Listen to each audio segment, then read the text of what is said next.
Oddly enough, this felt like a funeral of someone I didn't know all that well, but I cared for tremendously, and it drew me in. Welcome to I Just Watched. I'm Joseph, and we're talking Killers of the Flower Moon. Spoiler warning, just in case you haven't seen it. But Martin Scorsese is back again with a killer cast, some usual faces, some new ones, and honestly, the easiest way for me to describe this or to discuss this movie is to talk about The Irishman in comparison. Both 3.5 hours long.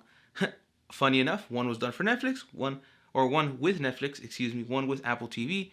However, one is drastically, vastly, way leaps and bounds better. And that, of course, is Killers of the Flower Moon. I think it's vastly better. Both are about real events, real people, a real story based on true situations, but one made me care. One I enjoyed watching. I had to pee for at least 2 hours, 2.5 hours of this movie. And I made a note to not eat or drink anything a good 30 minutes before going into that bad boy. I used a restroom before going into that bad boy. I was trying to be prepared. About a quarter to a third into this movie, not even, I was just hitting. I was like, I'm chilling. That's the only thing that made me feel like this movie dragged a bit. Wasn't the movie itself, because I think the pacing was great, the visuals were beautiful, the story, like I said, is deep, it's heavy. I felt the weight of it, but it was me just having to use the restroom that was killing me. I was like, sweet Jesus. Like, I'm enjoying this movie. The only thing taking me out of it is me. And it's easy to say. Robert De Niro came in and was excellent. I love the way he presented his villain.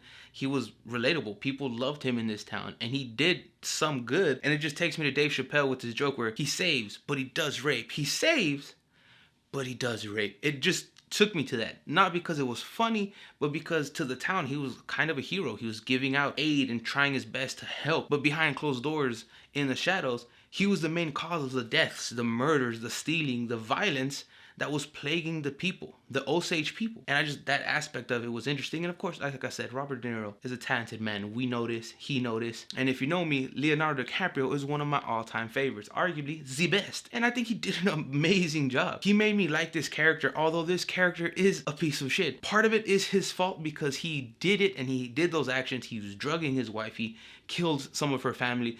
And then he would console her and be like, I can't believe what's going on. I'm gonna figure it out.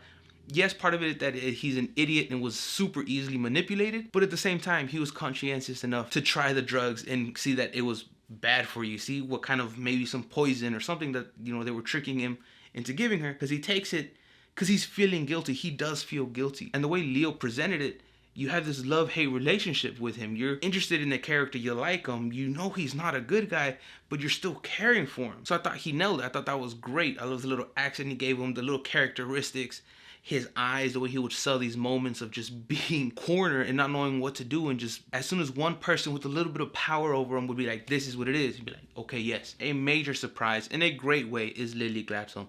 Her emotional weight that she had to carry throughout this movie, with her family being slaughtered around her. I genuinely feel that in the movie, Ernest loved her. He really cared for her, and that she loved and cared for him. I mean, Molly was so in love with Ernest, and I have no doubt that Ernest loved her as well, but Molly was so in love with him, or willing to ignore clear signs that he was part of the problem, that he was part of the reason she was so ill, that she was being poisoned, the things going on with her family, and his relation to all of it.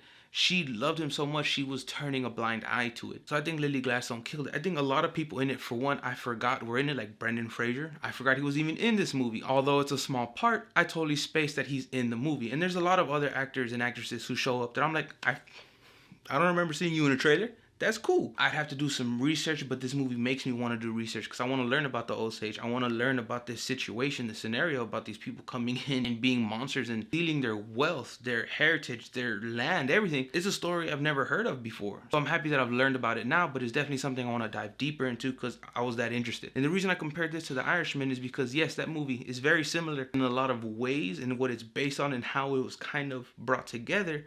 However, in that movie, I didn't care for anything the way I care about this material. I didn't care about the people, the story, or anything. I wasn't pulled in enough to give a damn. Where in this one, I think, yes, it's a 3.5 hour watch. It didn't feel 3.5 hours. I enjoyed the way it was telling the story. I liked how he would jump around and show you bits and pieces here and there to really just pull this puzzle together.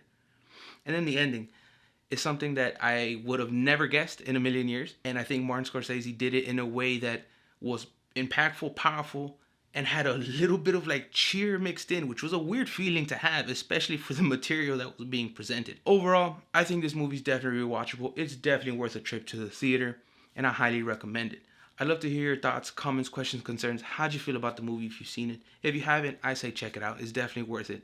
A great movie. And from what I read online, Martin Scorsese said he only wants to do like 2 or 3 more before he retires. And that the next one he might co-direct because there's going to be parts of it that are over open water. And apparently that's a big no for him. What do you think about the story? And how do you feel about it? Do you see the comparison between The Irishman and this?